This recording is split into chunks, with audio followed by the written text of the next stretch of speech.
Ok, c'est passé en... Bonjour, bonjour. On va attendre un tout petit peu.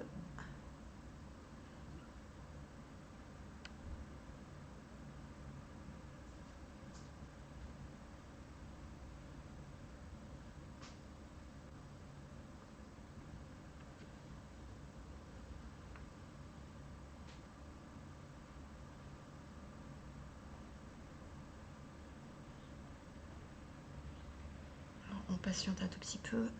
Attends un peu, quelques participants nous rejoignent. Bonjour. Bonjour, bonjour.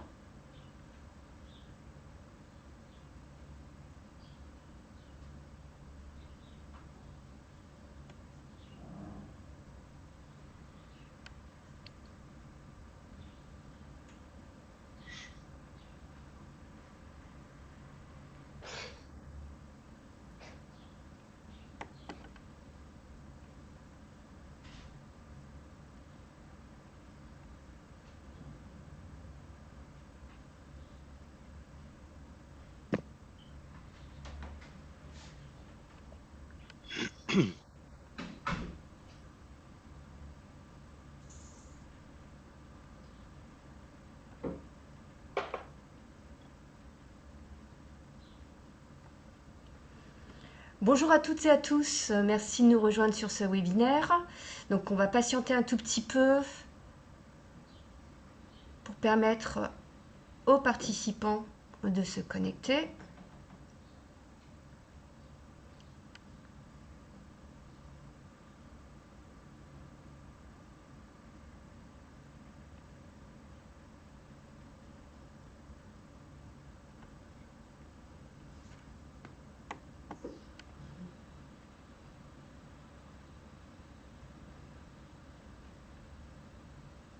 Bonjour. Donc aujourd'hui, nous avons le plaisir en fait d'accueillir Hugues Carlier sur la thématique comment embarquer vos équipes dans votre démarche RSE. Bonjour Hugues. Bonjour, merci de m'accueillir.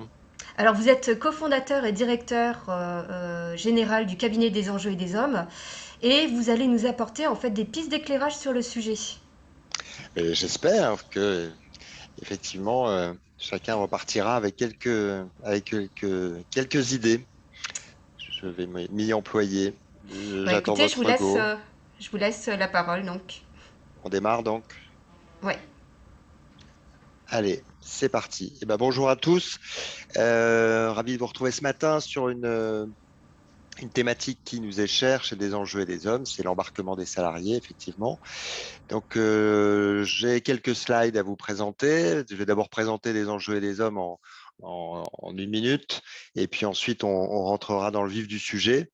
N'hésitez pas, évidemment, à poser vos questions sur le chat, et puis on réservera 10 minutes. J'ai une demi-heure de présentation, à peu près 30-35 minutes, et puis on réservera un peu de temps pour les questions-réponses quand même à la fin. Donc, j'y vais. N'hésitez pas à m'interrompre par le chat s'il y a des choses qui ne sont pas claires ou vous voulez des questions de précision. Allez, on y va. Donc, quelques mots sur des enjeux et des hommes, dont j'ai le plaisir d'être effectivement un des cofondateurs il y a maintenant bientôt 20 ans et le directeur général aujourd'hui. Des enjeux et des hommes, c'est 40 consultants. C'est un cabinet on a rejoint le groupe EcoCert en 2020 avec un autre cabinet de conseil qui fait presque 40 consultants également. Donc, la division conseil et formation du groupe EcoCert fait 80 consultants sur la RSE, le développement durable. C'est une part non négligeable de nos missions à l'international et des enjeux et des hommes et historiquement organisme de formation certifié Calliope et on dispose d'un lab pédagogique pour tout ce qui est construction, ingénierie pédagogique, e-learning, MOOC, etc., etc. Pardon. Euh, juste pour dire d'où on vous parle, c'est que après 20 ans, on fait partie depuis de longues années des cabinets incontournables sur le sujet de la responsabilité sociétale. Là, c'est le classement de décideurs, mais c'est pareil pour Capital ou autres. Et quelques références très variées, parce qu'on est un cabinet assez généraliste qui travaille avec quasiment tout secteur d'activité, toute taille d'entreprise, sur les sujets suivants que vous avez sous les yeux normalement. Donc, une grosse partie de conseils en stratégie de responsabilité sociétale, conseils en stratégie de dialogue partie prenante, les accompagnements également de nos clients pour définir une raison d'être et devenir société à mission. Et puis, la deuxième grosse activité, elle est à droite en haut, c'est l'engagement, la conduite du changement, la formation des équipes, les évolutions des métiers dans l'entreprise, l'acquisition de nouvelles compétences, du coaching. On a également deux autres activités qui sont en bas sur du déploiement opérationnel sur l'amont, sur les filières, l'approvisionnement responsable, la création de référentiels, de cahiers des charges pour ses fournisseurs, pour ses sous-traitants, et puis l'appui à la valorisation, enfin, où on conseille nos clients et on les accompagne sur des labellisations B Corp, Positive Workplace, etc., pour qu'ils puissent valoriser leurs engagements et leurs actions de responsabilité sociétale. Juste quelques chiffres, et c'est la dernière slide. Depuis presque 20 ans, c'est 1200 entreprises accompagnées, 300 000 personnes sensibilisées, 30 000 personnes formées, 500 000 parties prenantes interrogées dans des consultations de parties prenantes, notamment dans des exercices de matérialité et des interventions dans plus de 80 pays. Voilà, j'en ai fini avec des enjeux et des hommes. On va rentrer dans le vif du sujet. N'hésitez pas, effectivement, si vous avez des questions à poser, à les poser dès maintenant dans le chat. Ça me permettra aussi de rebondir au fur et à mesure de la présentation sur ce qui vous intéresse plus particulièrement. Alors, on va démarrer. D'abord, les constats. De temps en temps, je rencontre des patrons d'entreprise qui me disent voilà, maintenant, je pense que le développement durable, la RSE, tout le monde a compris, on y est depuis le temps. Eh bien, non. Sincèrement, nous qui sommes sur le terrain toutes les semaines, dans les entreprises, dans des formations, en animation de comités de pilotage ou d'événements autour de la RSE, on est loin encore de l'entreprise comme le site Price Full RSE. Donc voilà, je vous ai mis quelques verbatims. Des appels d'offres qu'on a sur on a une feuille de route mais on n'arrive pas à la mettre en œuvre, on n'atteint pas les résultats. Pardon, j'ai un chat dans la gorge. Le sujet n'est pas porté au plus haut niveau, il n'y a pas de sponsor au COMEX, le réseau de référents s'épuise par manque de moyens, d'objectifs et de ressources, etc., etc. Donc, on a vraiment encore beaucoup de travail à faire sur l'embarquement des salariés, l'ensemble des salariés sur le sujet de la responsabilité sociétale.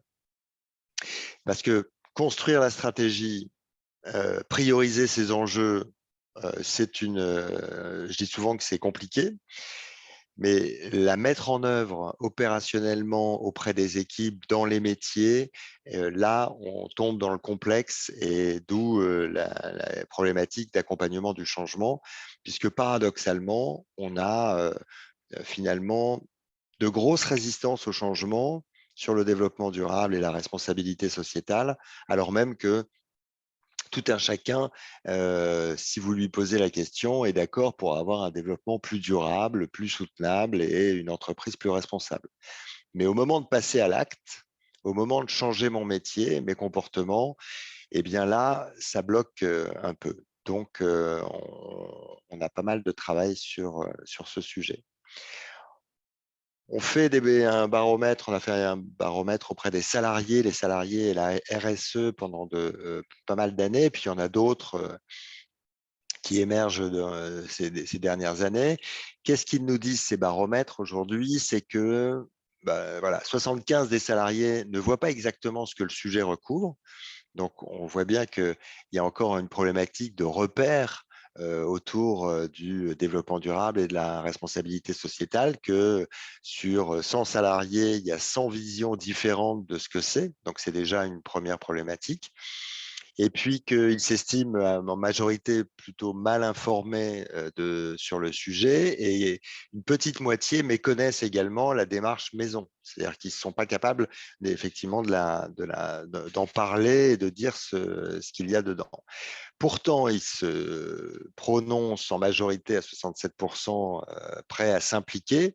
Mais comme je viens de le dire, entre le déclaratif, j'aimerais bien être impliqué, et très bien, mais ça veut dire qu'il faut changer tes façons de faire, ton métier, ta façon de faire du marketing, de la communication, des ressources humaines ou, des finances. Eh bien là, il y a un gap qui est important. Et qui est difficile à passer, et qui voilà, provoque chez nos clients pas mal de demandes ces dernières années sur on est bloqué, comment vous pouvez nous aider à passer ce cap, ce cap de la mise en œuvre opérationnelle, parce que la stratégie, on l'a fait, elle est posée, mais on n'arrive pas à la mettre en œuvre réellement auprès des équipes et de l'ensemble des salariés. Donc, les attentes qui sont données dans ces baromètres ressort une véritable formation, et une formation métier, c'est-à-dire une formation qui est adaptée à mon métier d'aujourd'hui. Une fois de plus, je fais du marketing. Ça veut dire quoi? Faire du marketing en y intégrant des critères et le sujet de la responsabilité sociétale. Qu'est-ce qui change?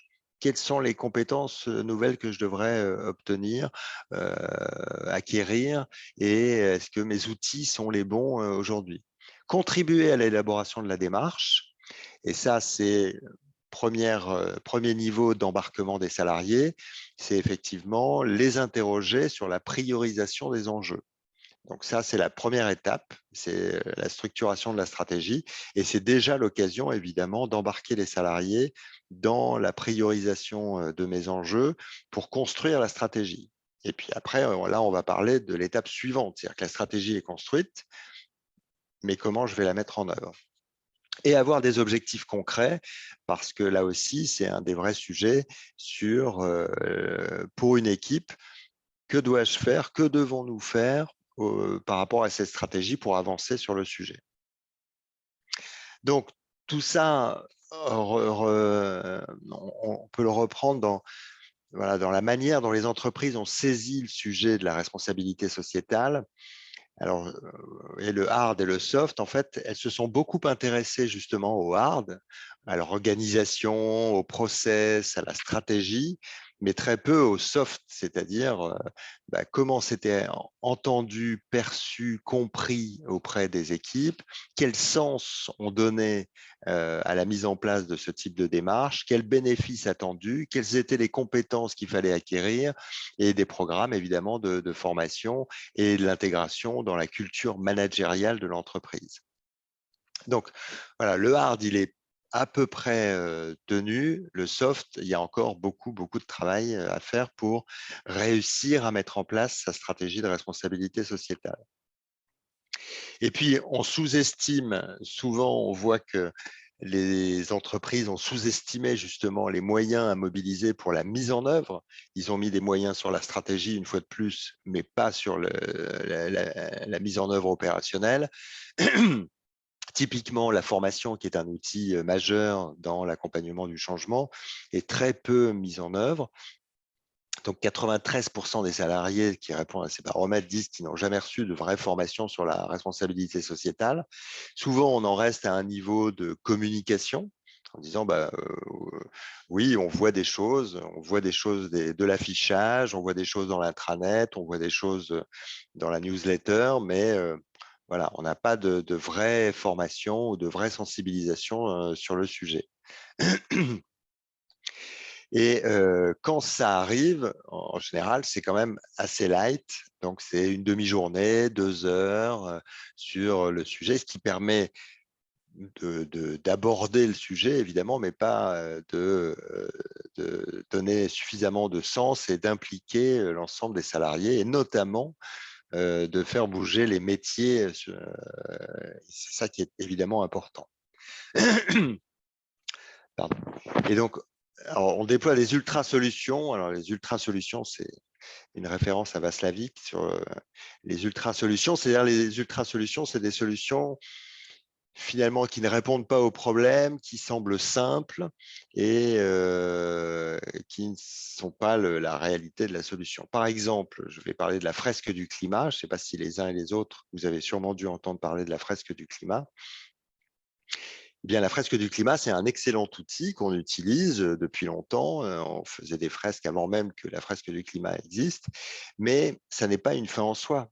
C'est juste un démarrage de sensibilisation sur une thématique de la responsabilité sociétale qui est le climat. Alors aujourd'hui, vous avez des fresques, la fresque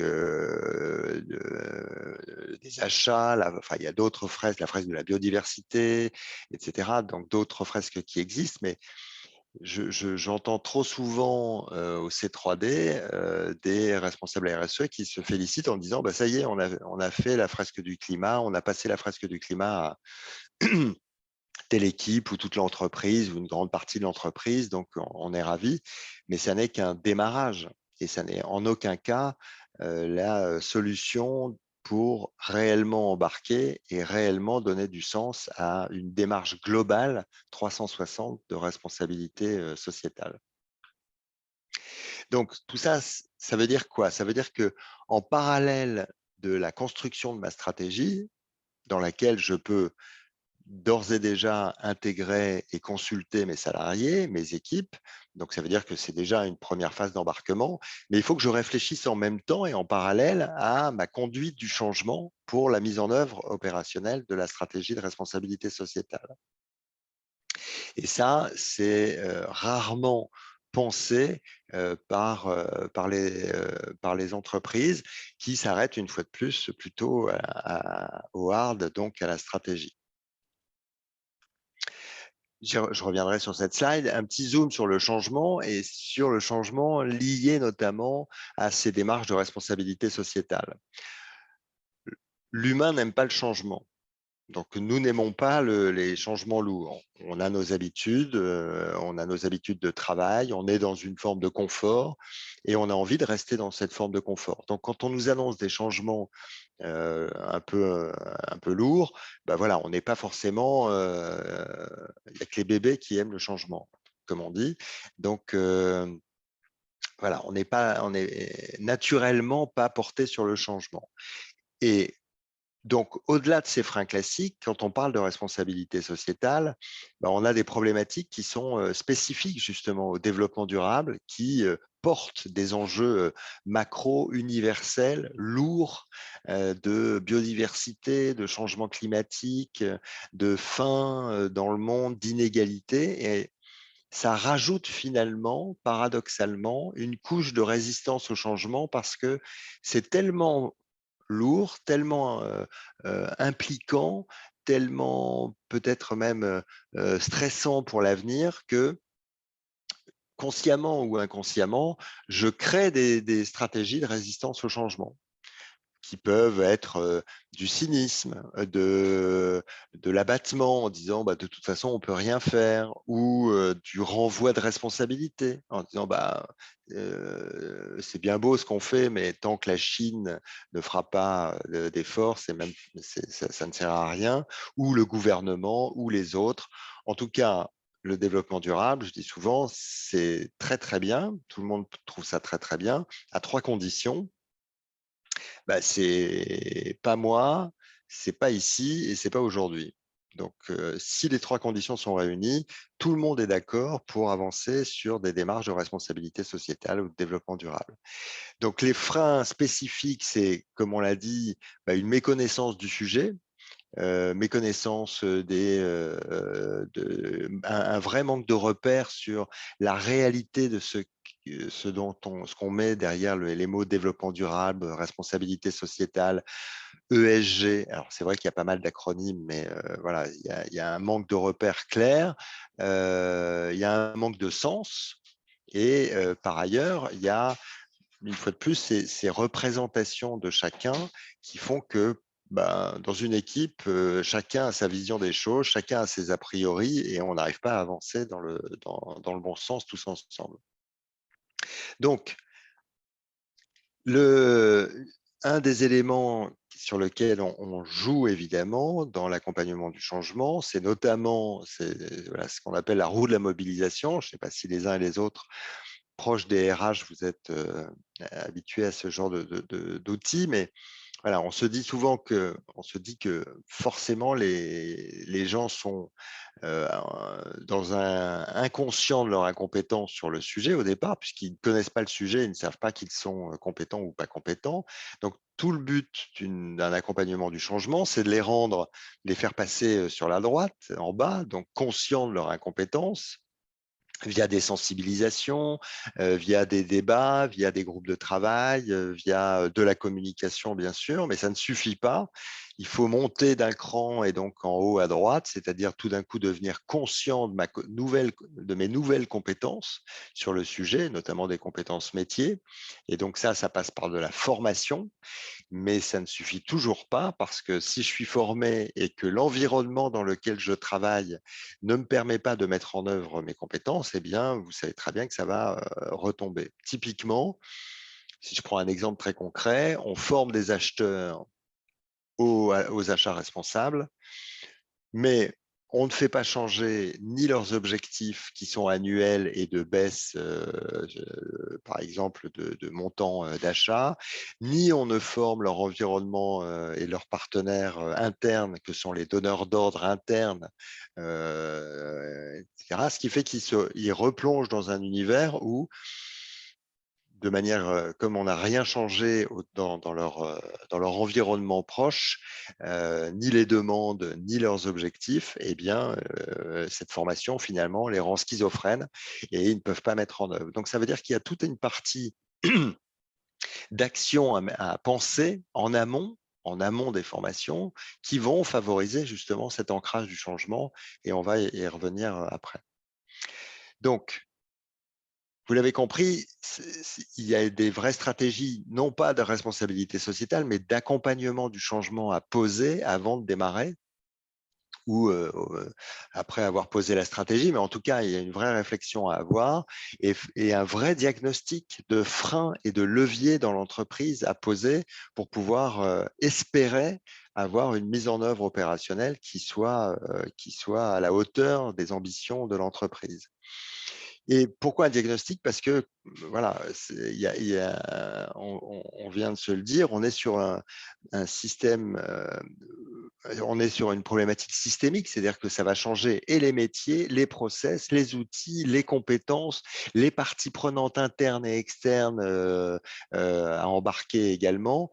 Donc, voilà, ça nécessite réellement de se poser en amont pour se dire quels sont les risques de non mise en œuvre, quelles sont les opportunités pour faire avancer mon sujet dans l'entreprise ou même par direction, quels sont les freins et les leviers qui vont me permettre d'avancer et contre quoi je vais me battre quand on va avancer sur la mise en œuvre opérationnelle.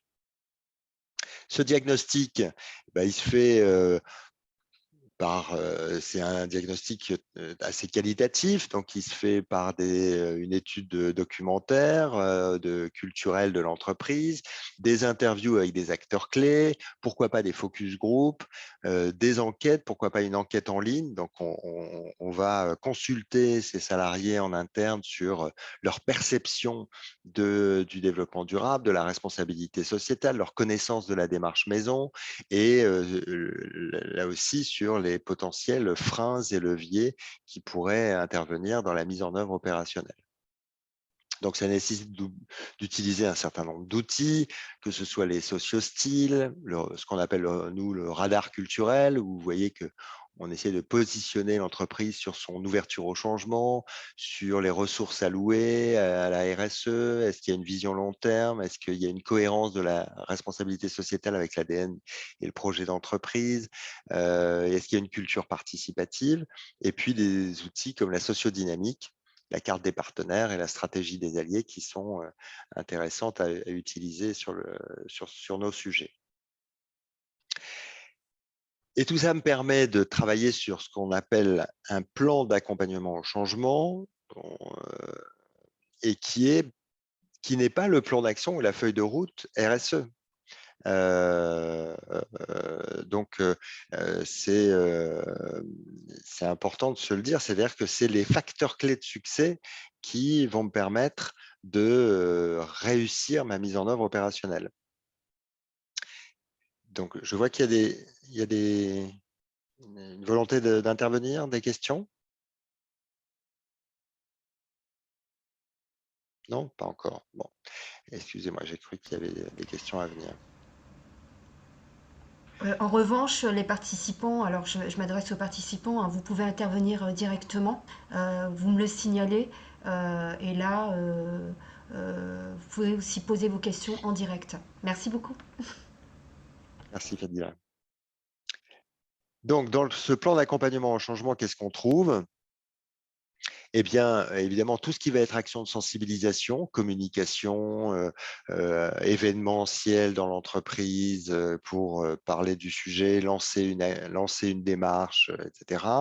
On va travailler sur la mobilisation de la ligne managériale qui est très démunie sur la déclinaison de la stratégie de responsabilité sociétale en métier. C'est-à-dire qui se dit, c'est très bien qu'on ait une démarche, mais moi, que faire avec mon équipe dans ma direction pour décliner cette stratégie et qu'est-ce qu'on doit mettre en œuvre aujourd'hui et demain avec mon équipe sur le sujet. Et puis, on sait bien que la ligne managériale, elle est très occupée et prise un peu en tenaille entre le terrain et la direction générale. Donc là, il y a vraiment un sujet à faire, un sujet à traiter autour de la ligne managériale.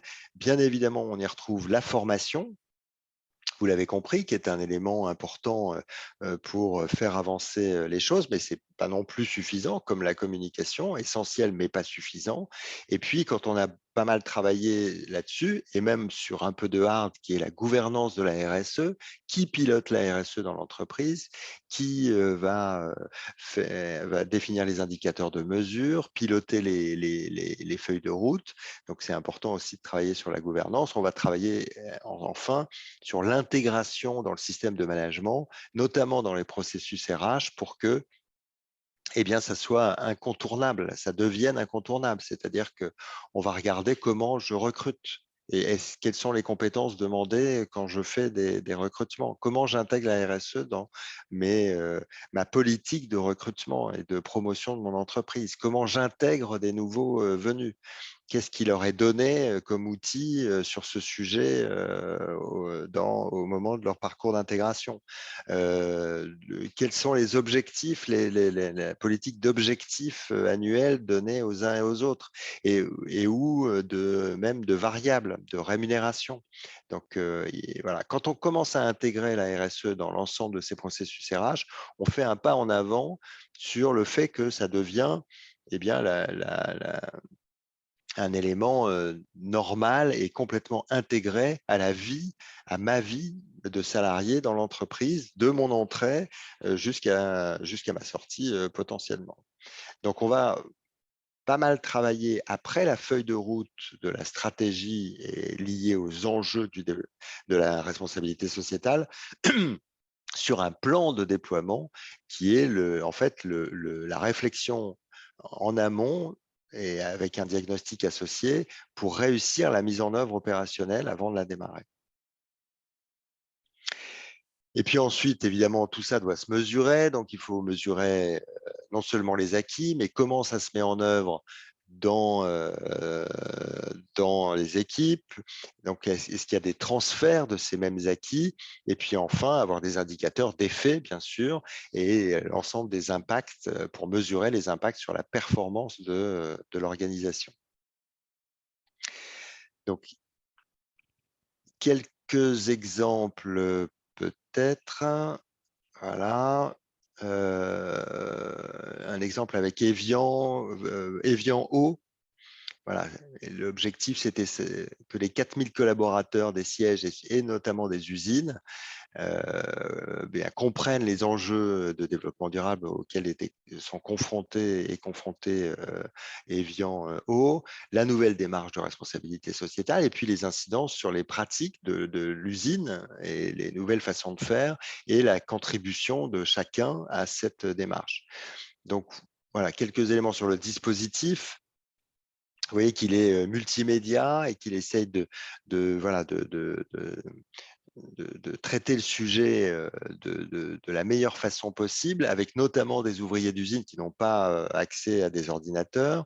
Donc, on avait mis en place des bornes interactives dans l'usine, dans les usines, avec un e-learning qu'ils pouvaient faire au moment des pauses pour pouvoir le suivre, au même titre que les cols blancs, les cadres qui, eux, ont leur ordinateur et pouvaient le faire par ailleurs. Un module court qui avait été mis en main de 2 heures pour discuter, débattre de sujets de la responsabilité sociétale, parce que c'est un sujet qui nécessite de la discussion. Le e-learning, c'est bien pour informer, mais ça nécessite de la discussion. Oui, c'est une intervention.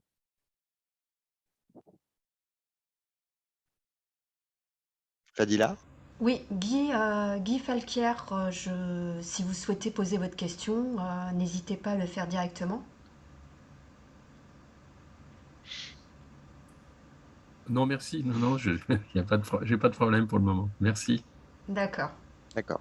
Bon, donc, vous voyez qu'il y a le digital learning, un module de présentiel court pour que ça soit gérable dans l'agenda des usines, avec un partage de repères, des enjeux maison, et puis un atelier pour discuter de la manière dont chacun peut contribuer à la démarche. On avait donc créé un kit en cascade pour cascader cela, donc évidemment fait de l'ingénierie pédagogique, et puis un kit d'animation de ces modules présentiels auprès des référents RSE et des managers de proximité pour les impliquer dans la mise en œuvre de la démarche et qu'ils comprennent non seulement au moment où on les a formés, on a fait la formation de formateurs, mais également au moment où ils animent les réunions, où ils soient le plus au clair possible sur comment cette démarche est déclinée dans mon équipe opérationnelle, au quotidien et à long terme. Il y avait en plus un challenge qui était voilà, pour faire un peu d'émulation entre les différents services, et puis une forte mobilisation de tous les relais de communication en local. Donc avec voilà, l'intervention d'une agence de com aussi sur une, un jeu de plateau, de l'affichage et des supports qui étaient intégrés dans l'usine. Autre exemple, euh, embarquer pour le groupe La Poste les 700 directeurs de centres de tri postaux dans la dynamique, enfin dans la politique carbone. La Poste a une politique carbone qui est très ambitieuse. Elle compense chaque année ses émissions et ça lui coûte plusieurs millions d'euros. Donc, l'objectif, c'était d'embarquer ces 700 directeurs qui ne pensent pas le matin au carbone. Donc, on avait créé une formation de 2 jours, ce qui était assez ambitieux vu leur manque de temps. Et donc, on avait quand même bien travaillé en amont sur les freins par rapport au changement auprès d'un certain nombre, enfin d'un panel de directeurs de centres de tri postaux. Et puis, on avait élaboré ce module en fonction du diagnostic qui avait été fait, et puis des besoins et attentes de chacun, mais aussi de leurs freins. Et puis, on a fait venir une douzaine de directeurs très motivés, eux, sur le sujet, pour créer du bouche à oreille ensuite. Donc, on a fait cette première session. En plus, il y avait de l'outillage. On avait créé une calculette carbone simple à utiliser en tant qu'outil de sensibilisation. Et puis, là aussi, un challenge pour pouvoir voilà, créer un peu d'émulation entre les centres de tri. Et en fait, cette première session c'est tellement bien passé qu'il y a eu un bouche à oreille incroyable auprès des directeurs de centre. Et finalement, l'ensemble des sessions a pu se tenir. On a pu passer 80% des directeurs de centres de tri dans cette démarche carbone, et dont ils ont compris qu'elle n'était pas que juste la problématique du carbone, mais une problématique de management et de performance globale et financière des centres de tri. Voilà, je ne veux pas aller trop loin, il est 10h05. Est-ce qu'on peut peut-être passer aux questions-réponses pour se donner un petit peu de temps?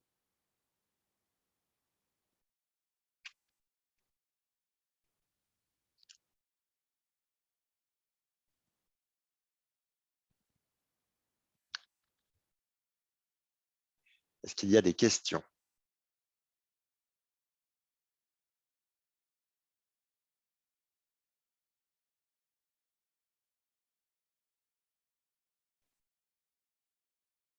S'il y a des questions orales, je n'entends pas. Fadila?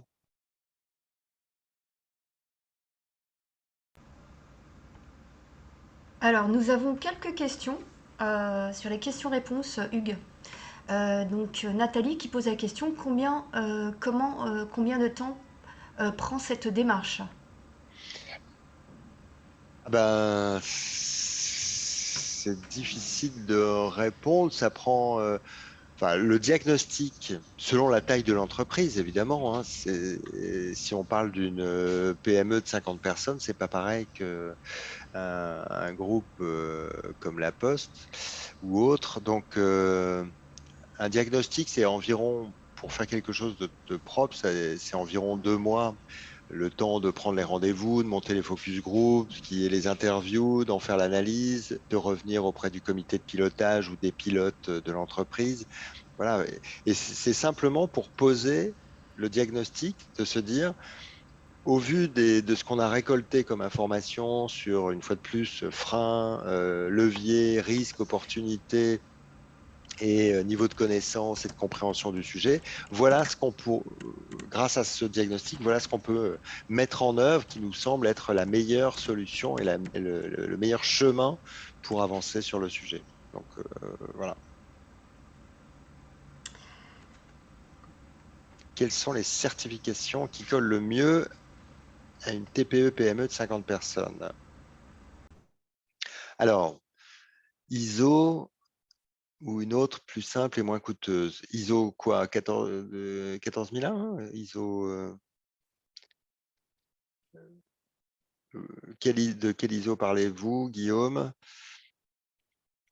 Parce que si alors vous parlez de certification, mais il y a aussi des labellisations, donc comme B Corp, mais qui ne collent pas très bien forcément à une TPE, PME de 50 personnes ou moins.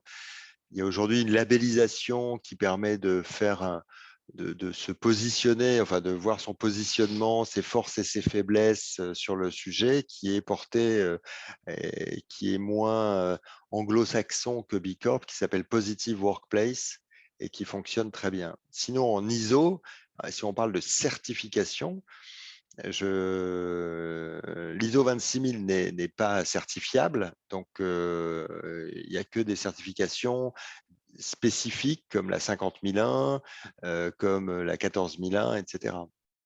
Ah, la 20121 pour l'événementiel. Ah bah là, il n'y a pas de certification plus simple que la 20121 pour l'événementiel. Désolé.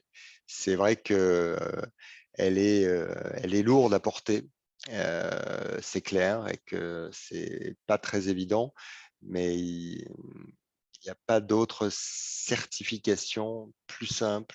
De toute façon, une certification ISO, clairement, que ça soit de la 9000, de la 14000, de la 50000, de la 20121, c'est beaucoup de travail, du temps, beaucoup alors c'est une façon aussi d'embarquer les équipes, hein, mais évidemment, il y a une forme de lourdeur qui est connotée, qui est corollaire à la mise en place d'une certification. Alors, une certification pour le numérique. C'est une bonne question. Je crois qu'il y a non pas une ISO, mais il y a des travaux qui sont faits sur le numérique. Faudrait que je donne à Fadila le nom de l'association qui travaille sur le sujet. Et il n'y a pas d'ISO, en tout cas. À ma connaissance aujourd'hui, sur le numérique, il n'y a pas d'ISO, mais il y a de plus en plus de travaux qui sont faits sur le sujet.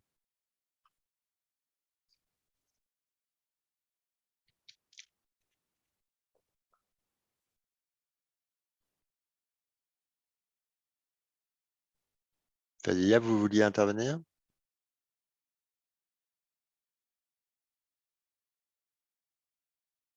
Je vous entends pas. Je disais que pour le moment, nous n'avons pas d'autres questions. Je voulais aussi avoir en fait tout de même quelques informations. Alors je sais que Des Enjeux et des Hommes forment des collaborateurs et je voulais avoir un peu aussi un petit retour un peu sur tout votre programme de formation qui est intéressant et qui est assez pratique pour les entreprises. Oui, merci beaucoup. Ben, on est, on a en fait des formations. Enfin, je crois qu'on est un des gros opérateurs en France de formation sur la responsabilité sociétale pour notre compte et d'ailleurs pour le compte de tiers. Je ne sais pas si la Ségos est présente aujourd'hui, mais on travaille beaucoup avec la Ségos pour animer les sessions RSE de la Ségos. En tout cas, nous, en compte propre, on a et un catalogue de formation dit inter, c'est-à-dire sur étagère, avec pas mal de modules où les uns et les autres viennent s'inscrire sur leur démarche RSE, enfin voilà, pour avancer sur leur démarche avec des cursus de 1 jour, 2 jours, etc. On fait surtout beaucoup de formations et de déploiements sur mesure, c'est-à-dire que on a la banque postale qui nous appelle en disant voilà, il faut que je forme mes conseillers clientèle particulier, clientèle entreprise à l'investissement socialement responsable, eh bien, parce que voilà, c'est important qu'ils comprennent le sujet pour pouvoir porter les produits ISR de la banque postale. Donc, il faut nous monter un cursus qui répond à cet objectif. Un, une bonne compréhension de ce que c'est que l'ISR. Deux, la capacité et du training pour porter les produits maison de la banque auprès des clients entreprises et clients particuliers. Donc voilà, ça, c'est ce type de demande qui va nous demander pas mal d'ingénierie pédagogique en amont, là aussi de bien comprendre où on va, et puis ensuite de déployer de manière large auprès des conseillers via des sessions et en digital et en présentiel pour faire du training autour de ça. Donc ça, c'est quand même le gros de notre activité, c'est des formations intra. Et on est en train voilà, de monter des cursus plus longs, plutôt responsables d'entreprise pour les embarquer voilà, sur mais des cursus de 6 jours, 7 jours, pour les embarquer sur de nouvelles façons de regarder leur modèle d'affaires et qu'ils aient les armes et les outils pour pouvoir voilà, avoir le bon niveau de réflexion sur la transformation de leur modèle d'affaires. Et puis, il y a un élément là que je voudrais citer, c'est qu'on est en train de monter avec, je ne sais pas si vous avez entendu parler de la Convention des entreprises pour le climat l'année dernière, qui a été un vrai succès, 150 entreprises qui ont suivi un parcours de 6 grandes rencontres de 1 jour et demi ou 2 jours, plutôt des patrons d'entreprise accompagnés des responsables RSE pour, voilà, l'objectif, c'est d'aller vers l'entreprise régénérative. Donc, on s'est associé au fondateur de la CEC et on est en train de monter une CEC dédiée au cabinet de conseil. Et l'objectif, c'est qu'on soit en capacité de faire sous le format Convention des entreprises pour le climat, des CEC intra pour des entreprises ou des CEC, juste pour nous rappeler. conventions des entreprises pour le climat. D'accord. n'hésitez pas à regarder, ça a été un succès incroyable. Et ce format de 6 rencontres sur 6 mois avec des intervenants extrêmement inspirants a pour but vraiment de faire pivoter complètement le regard et la vision des patrons d'entreprise sur la responsabilité sociétale et qu'ils soient à même de travailler sur des feuilles de route extrêmement ambitieuses pour leur entreprise. Donc voilà, c'est un format intéressant,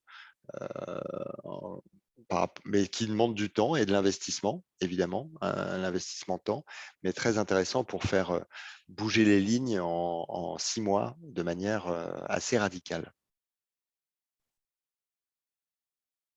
Donc voilà un petit peu notre activité formation, à côté d'une grosse activité de conseil en stratégie, restructuration de stratégie RSE, qui est, je le rappelle, hein, comme je l'ai dit au tout début, également un temps intéressant pour embarquer mes salariés, puisque je peux les solliciter, les consulter sur la stratégie de l'entreprise, avant même de parler de mise en œuvre opérationnelle.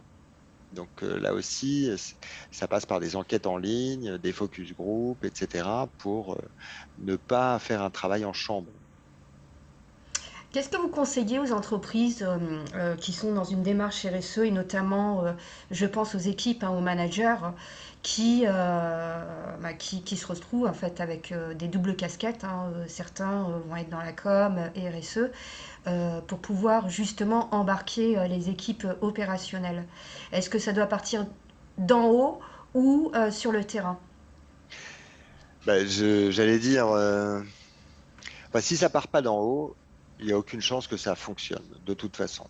Donc souvent, j'entends de dire, en fait, c'est sympa, ça vient du terrain, les salariés se sont emparés du sujet, c'est très bien. Oui, mais comme ça fait 20 ans qu'on travaille sur le sujet, je sais très bien que dans 6 mois, dans un an et demi, ils vont s'essouffler s'il n'y a pas du soutien, du sponsor, des ressources, des moyens qui leur sont alloués à un moment ou à un autre.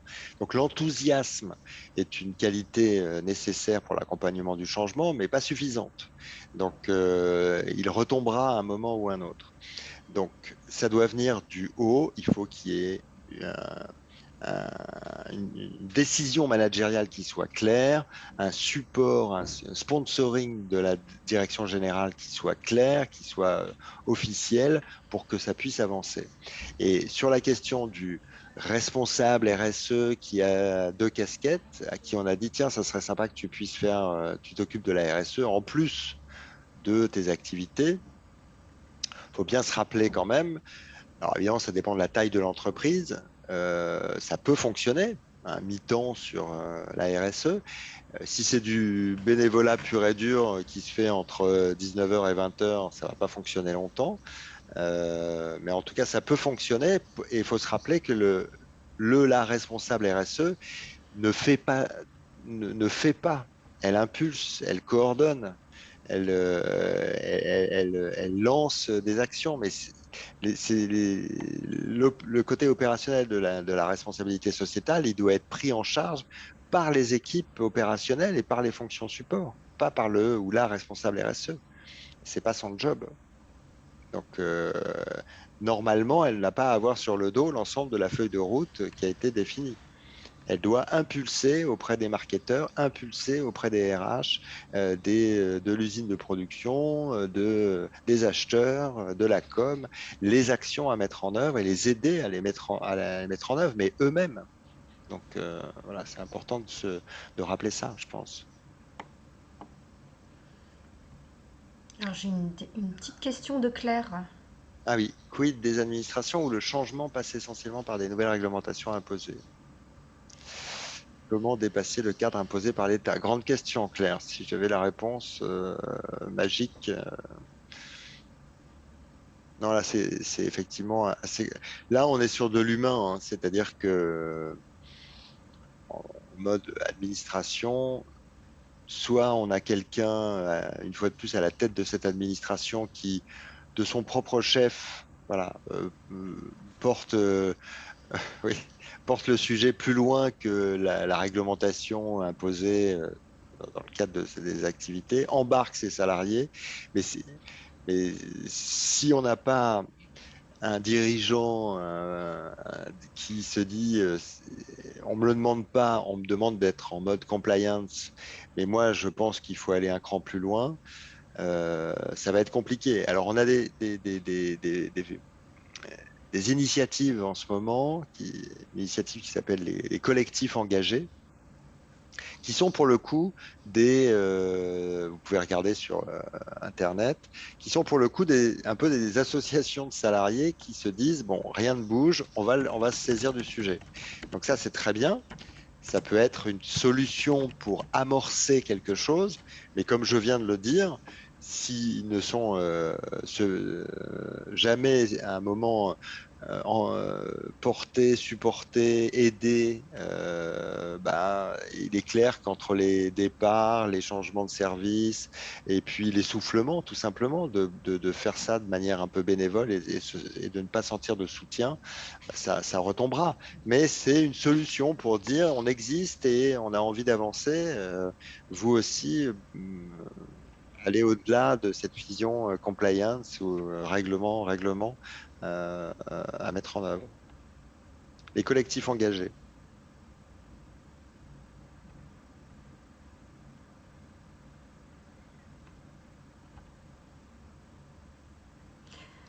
Une dernière petite question.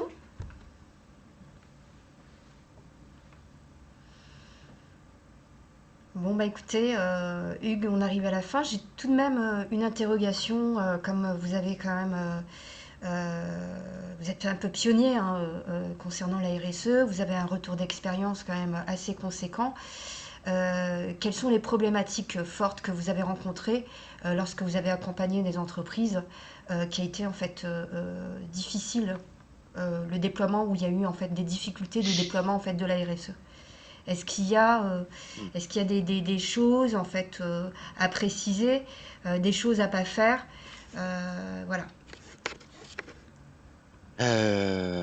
On a encore 1 heure ou... Non, pas du tout. Non, mais je pense que pour être synthétique,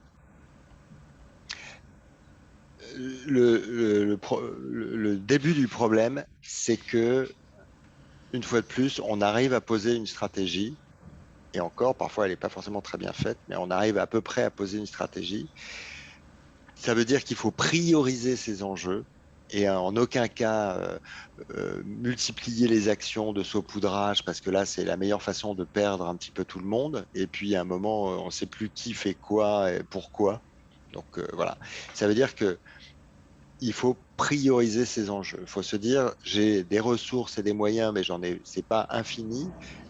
Et donc, il faut que que j'attache l'ensemble de l'entreprise et des équipes à se focuser sur 3, 4 enjeux majeurs qui sont des impacts majeurs de mon entreprise. Et donc, c'est là-dessus que je mettrai les moyens et il y aura du sens pour l'ensemble des équipes. Premier point. Et le deuxième point, après cette priorisation, si elle est faite, c'est maintenant, il faut que j'aide l'ensemble des directions et des services à comprendre comment ils peuvent alimenter cette démarche. Parce qu'une fois de plus, ça n'est pas évident. Ça n'est pas évident que les gens du marketing, les gens de la com, il faut vraiment avoir une approche métier en disant, par rapport à ces 4 enjeux priorisés pour l'entreprise parce que c'est là où on va vraiment avoir de l'impact, là où on va vraiment travailler sur la performance globale de l'entreprise. Quel est le job des marketeurs? Que peuvent faire les communicants? Que peut faire la direction financière? Que peuvent faire les ressources humaines, etc. Donc, c'est vraiment important de travailler cette déclinaison. Sinon, vous avez des gens qui regardent ça souvent en se disant c'est très bien, mais je ne sais pas comment euh, mettre ça en place au sein de mes équipes. Et à part en parler à mes équipes en disant on a une démarche RSE, j'ai du mal, alors que j'ai déjà beaucoup de boulot, à comprendre comment mon service, ma direction va mettre en œuvre, va alimenter cette stratégie. Et ça nécessite justement de changer potentiellement ou d'acquérir de nouvelles compétences, de modifier des outils. Si vous ne changez pas le process d'achat responsable, vous ne ferez pas d'achat responsable. Vous pouvez avoir des gens motivés, mais si le process n'a pas évolué, ça ne changera pas. Et c'est pareil je vous donne un dernier exemple intéressant. C'est dans une banque, en fait, la direction de la communication d'une grosse banque, hein, donc il y avait 600 personnes, 150 en France à la communication et 600 dans le monde. Et ils ont eu cette réflexion intéressante justement de se dire comment on est dans une banque, on est à la com, comment on peut participer à la stratégie de l'entreprise. On a trouvé, voilà, on a regardé comment le métier de communicant, faire mon métier de communicant, les messages que je pouvais passer en interne ou en externe, l'éco-conception, l'éco-socio-conception des supports de communication, une calculette et un outil pour calculer en amont le poids carbone des supports de communication que je mettais en œuvre, a permis à la direction de la communication de dire nous, on participe activement à 1, 2, 3 enjeux de la démarche globale de l'entreprise. Mais il a bien fallu y travailler. Sinon, ils seraient restés à regarder ça, à regarder les trains passer, mais pas savoir quoi faire. Donc voilà, c'est ça qui est important, il me semble.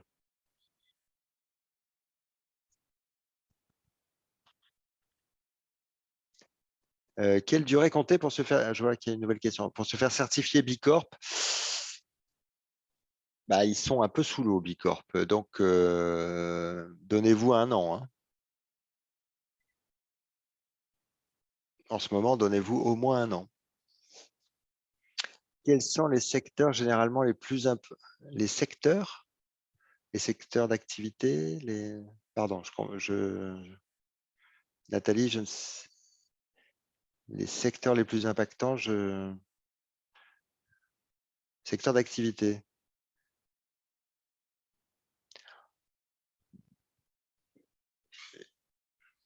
Je pourrais dire, évidemment, les secteurs industriels sont plus impactants que d'autres, etc. Mais sincèrement, tous les secteurs sont quel que soit mon secteur, les services, en tout cas, si c'est les secteurs d'activité, je peux vous assurer que vous soyez agence de com ou chimiste, voilà, vous avez des impacts directs ou indirects qu'il faut traiter. Donc, voilà. Et sur les services, c'est pas qu'ils soient le plus impactant, mais vous avez raison, les achats et le marketing sont 2 services un peu clés dans la mise en œuvre d'une démarche de responsabilité sociétale. Beaucoup de choses passent par eux. Beaucoup de choses passent par eux. C'est l'amont et c'est l'aval. Donc, voilà, c'est vraiment 2 services ou 2 directions qu'il faut regarder et chouchouter, former, accompagner, etc. pour obtenir des vrais changements.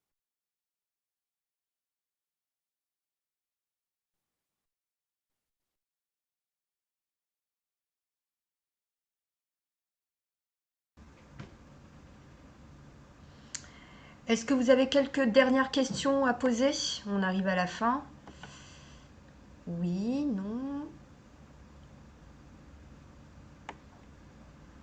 Bon, écoutez, Hugues, je vous remercie pour toutes ces réponses.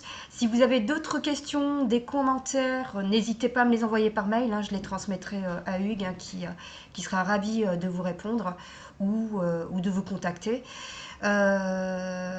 Merci à vous hein, d'avoir participé à ce webinaire. Donc je vous donne rendez-vous hein, sur le prochain webinaire hein, qui aura lieu le 13 décembre et qui portera sur le mécénat de compétences au sein de l'entreprise. Merci Hugues. Merci à vous. Merci pour votre accueil et toutes vos questions. Et puis, bonne continuation dans vos démarches de responsabilité sociétale. Au revoir. Bonne journée. Au revoir.